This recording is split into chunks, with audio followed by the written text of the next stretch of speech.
আসসালামু আলাইকুম রহমতুল্লাহ বারাকাতু।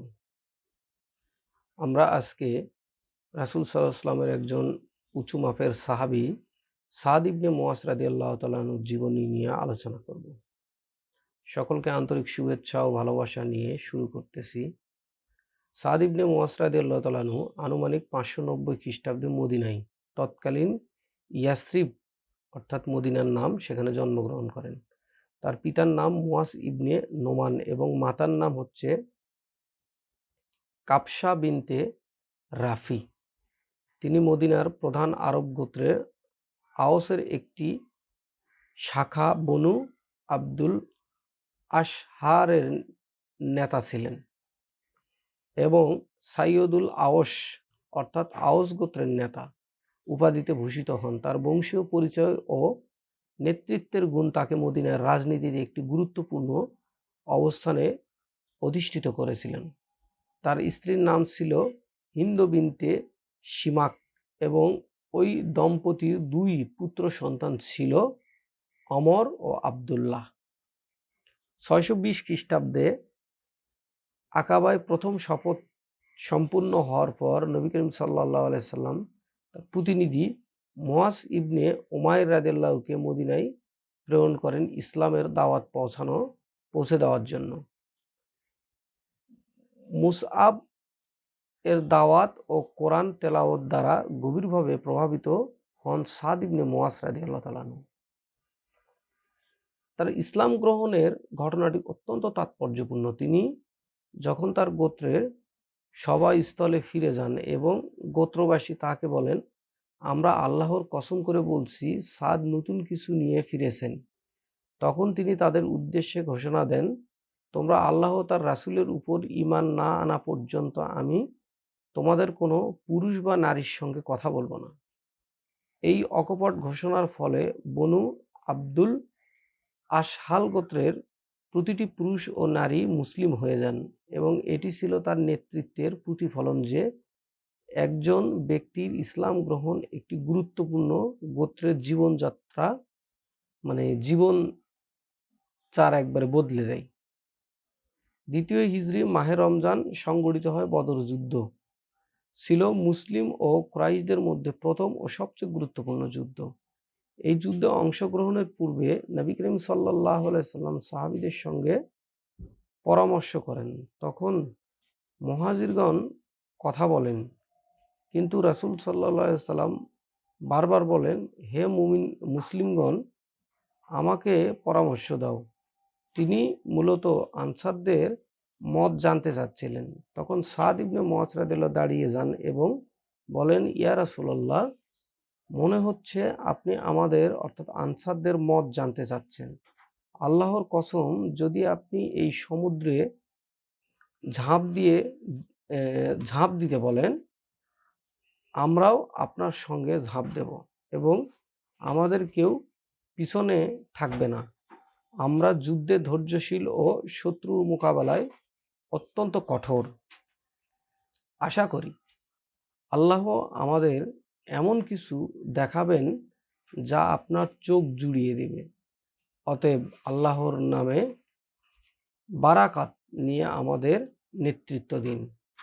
এই অকুতোভয় ও অনুগ্রহের আনুগত্যের বক্তব্য রাসূল সাল্লাল্লাহু আলাইহি সাল্লামকে অত্যন্ত আনন্দিত করে এবং তিনি অভিযানের সিদ্ধান্ত নেন। সাদ রাদিয়াল্লাহু আনহু এই যুদ্ধে অত্যন্ত সাহসিকতার সাথে লড়াই করেন এবং নবীজির জন্য নির্মিত হারিস নামক ছাউনির পাহারায় দায়িত্ব পালন করেন। তৃতীয় হিজরির উহুদ যুদ্ধ ছিল মুসলিম উম্মার জন্য কঠিন পরীক্ষা। একটি দিন যখন মুসলিম বাহিনীর একটি অংশের ভুলের কারণে পরাজয়ে রূপ নেয় এবং অনেক মুসলিম যুদ্ধক্ষেত্র থেকে সরে পড়েন, তখন সাদ ইবনে মুআজ রাদিয়াল্লাহু আনহু সেই অল্প সংখ্যক সাহাবীর একজন ছিলেন যারা রাসূল সাল্লাল্লাহু আলাইহি ওয়াসাল্লামের চারপাশে অটল থেকে শত্রুর মোকাবেলা করেন। তিনি চূড়ান্ত সাহসিকতার সাথে লড়াই চালিয়ে যান এবং অবশেষে নবী করিম সাল্লাল্লাহু আলাইহি সাল্লামের মদিনায় ফিরে আসেন। এই যুদ্ধে তার ভাই ওমর ইবনে মুআজ শাহাদাত বরণ করেন। পঞ্চম হিজরি খন্দকের যুদ্ধ ছিল মদিনার আগত একটি বিশাল মিত্র বাহিনীর বিরুদ্ধে মুসলিমদের আত্মরক্ষামূলক যুদ্ধ। এই যুদ্ধে মুসলিমেরা সংখ্যায় এবং অস্ত্রশস্ত্রে শত্রুপক্ষের তুলনায় অনেক কম ছিল। এই কঠিন সময়ে সাদ ইবনে মুআজ রাদিয়াল্লাহু আনহুর উপর একটি গুরুত্বপূর্ণ দায়িত্ব ছিল। ইতিহাসে বর্ণিত আছে যে সাদ ইবনে মুআজ রাদিয়াল্লাহু আনহু এবং তার গোত্র খন্দক খননের একটি বড় অংশের দায়িত্বে ছিলেন। এটি ছিল যুদ্ধের প্রস্তাবিত জন্য একটি বিরাট প্রকল্প, যার জন্য প্রয়োজন ছিল শ্রম, হাতিয়ার এবং রসদের সুষ্ঠু ব্যবস্থা। তার নেতৃত্বে বনু আব্দুল আশহাল গোত্র এই দুরূহ কাজটি সফলভাবে সম্পন্ন করে। এই যুদ্ধে একটি ধারায় বর্ণিত হয়েছে যে নবী করিম সাল্লাল্লাহু আলাইহি সাল্লাম প্রতিটি অর্থাৎ 10 জন সাহাবীর জন্য একটি করে খেজুর নির্ধারণ করে দিয়েছিলেন। সেই ক্ষুদ্র আহারও সাহাবীদের ক্ষুধা মেটাতে যথেষ্ট ছিল।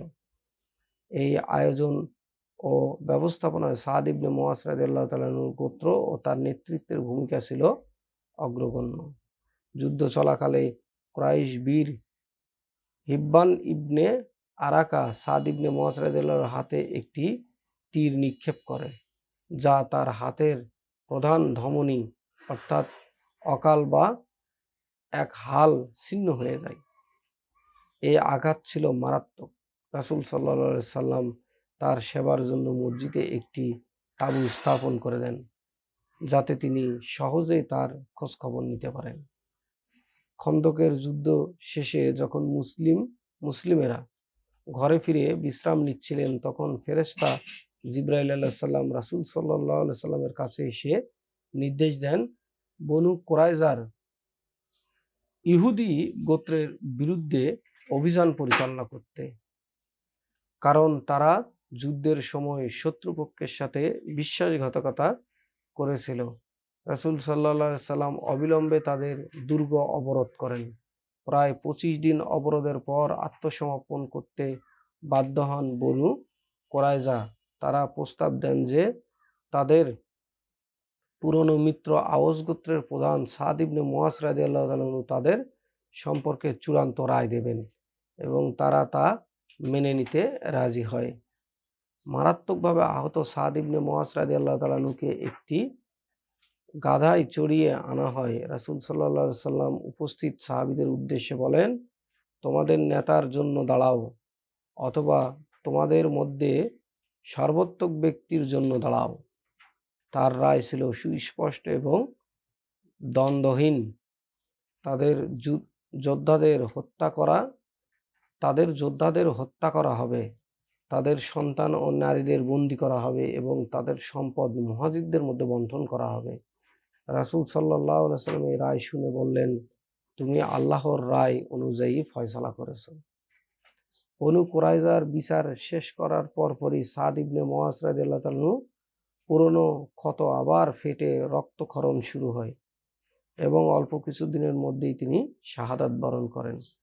তার জানাজার সময় রাসূল সাল্লাল্লাহু আলাইহি সাল্লাম জানাজায় ইমামতি করেন এবং তাকে জান্নাতুল বাকিতে দাফন করা হয়। তার মর্যাদা সম্পর্কে একটি বিখ্যাত হাদিসে বর্ণিত আছে, নবী করিম সাল্লাল্লাহু আলাইহি সাল্লাম বলেন, সাদ ইবনে মুআজ রাদিয়াল্লাহু মৃত্যুতে আল্লাহর আরশ কেঁপে উঠেছিল। সাদ ইবনে মুআজ রাদিয়াল্লাহু তাআলা আনহুর জীবন ইসলামের ইতিহাসে নেতৃত্বের একটি সাহস, কৌশলগত বুদ্ধিমত্তা ও ন্যায় বিচারে এক উজ্জ্বল দৃষ্টান্ত। তিনি শুধু নিজের গোত্রের নেতাই ছিলেন না, বরং ইসলাম গ্রহণের পর নবী করিম সাল্লাল্লাহু আলাইহি সাল্লামের পরম বিশ্বাসভাজন একজন সহচর ও সেনা নায়ক পরিণত হয়েছিলেন। তার জীবনের প্রতিটি ধাপ আমাদেরকে এক অনন্য দৃষ্টান্ত শেখায়। রাসূল সাল্লাল্লাহু আলাইহি সাল্লাম সাদ ইবনে মুআজ রাদিয়াল্লাহু সম্পর্কে অসংখ্য মহৎ বক্তব্য ব্যক্ত করেছেন। তার উচ্চ মর্যাদা ও আল্লাহর কাছে তার অবস্থান নির্দেশ করে। এখানে বলেন, রাসূল সাল্লাল্লাহু আলাইহি সাল্লাম বলেন, সাদ ইবনে মুআজকে সাহাবীদের মধ্যে সর্বোত্তম নেতা হিসেবে আখ্যা দিয়েছিলেন। যখন তাকে বনু কুরাইজার বিচারের জন্য আনা হয়, তখন তিনি উপস্থিত হয়ে সাহাবীদের উদ্দেশ্যে বলেন, তোমাদের নেতার জন্য দাঁড়াও, অথবা তোমাদের মধ্যে সর্বোত্তম ব্যক্তির জন্য তোমরা দাঁড়াও। এটি ছিল তার বিশাল এক মর্যাদার মানদণ্ড। বনু কুরাইজা ইহুদি গোত্রের বিরুদ্ধে সাদ ইবনে মুআজ রাদিয়াল্লাহুকে ন্যায় বিচারের জন্য দায়িত্বভার গ্রহণ করাটাও তার জন্য এক বিশাল মর্যাদার অধিষ্ঠিত করে। হাদিসে আছে রাসূল সাল্লাল্লাহু আলাইহি ওয়াসাল্লাম বলেছেন কবর তার অধিবাসীকে চাপ দেবে। যদি কাউকে তা থেকে মুক্ত করে দেওয়া হতো, তবে সাদ ইবনে মুআজ রাদিয়াল্লাহুকে মুক্ত করে দেওয়া হতো। এই হাদিসে থেকে বোঝা যায় যে কবরের এই চাপ বা সংকোচন একটি অনিবার্য ঘটনা, যা সাধারণ মানুষের জন্য অত্যাবশ্যকীয়। অন্য একটি হাদিসে ইবনে ওমর রাদিয়াল্লাহু বর্ণিত করেন, রাসূল সাল্লাল্লাহু আলাইহি ওয়াসাল্লাম বলেছেন যে মৃত্যুর প্রসঙ্গে বলেন, ইনি সেই ব্যক্তি যার মৃত্যুতে আরশ কেঁপে উঠেছিল। জান্নাতের দরজাগুলো খুলে দেওয়া হয়েছিল এবং ৭০,০০০ ফেরেশতা তার জানাজায় অংশ নিয়েছিল। তাকে কবরের চাপ দেওয়া হয়েছিল, তারপর তাকে সাথে সাথে ছেড়ে দেওয়া হয়েছিল। এটি সেই ব্যক্তি, অর্থাৎ সাদ ইবনে মুআজ রাদিয়াল্লাহু তাআলা আনহুর এক অনন্য দৃষ্টান্ত। সাদ ইবনে মুআজ রাদিয়াল্লাহু তাআলা আনহু দুনিয়াতে খুব একটি বেশি সময় পাননি, খুব অল্প সময়ই বেঁচে ছিলেন। যতটুকু সময়ে বেঁচে ছিলেন তিনি পুরো জিন্দেগিটা ইসলামের জন্য কি করেছিলেন, উৎসর্গ করেছিলেন। এখানে আমরা যদি উমাইয়া খলিফা অর্থাৎ খোলাফায়ে রাশিদিনের অন্যতম উমর ইবনু আব্দুল আজিজ রাহমাহুল্লাহ একবার মদিনায় আগমন করেন এবং সাদ ইবনে মুআজ রাদিয়াল্লাহু কবর জিয়ারত করেন। তিনি কবরের পাশে দাঁড়িয়ে বলে কাঁদতে থাকেন। তাকে জিজ্ঞাসা করা হলে তিনি বলেন, এমন এক মহান ব্যক্তি কবরের পাশে দাঁড়িয়ে আছি যার মৃত্যুতে আল্লাহর আরশ কেঁপে উঠেছিল।